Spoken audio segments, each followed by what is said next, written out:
وعليه صلوا عليه وعليه صلوا عليه حضور پاک صلی اللہ تعالیٰ علیہ وسلم کا فرمانے علی شان ہے کہ جو میرا امتی مجھ پر شوق اور محبت سے درود پاک پڑھتا ہے میں اس کا درود سنتا اور سن کے جواب بھی ارشاد فرماتا ہوں۔ تو میرے استاد گرامی کے در آپ نے بھی آپ کو کافی دفعہ فرمایا لیکن کوئی پریشانی تو نہیں ہے آپ کو؟ آپ حضور کے میلاد کی محفل میں بیٹھے ہیں، وہ ایک محفل دینا کسی نے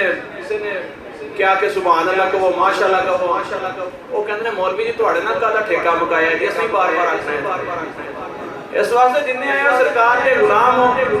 سرکار نے جنہوں اپنی محفل میں بلایا وہی آیا ہے مل کے محبت نال کوئی نہ کوئی زبان خاموش نہ رہے محبت نال جھوم کے صلو علیہ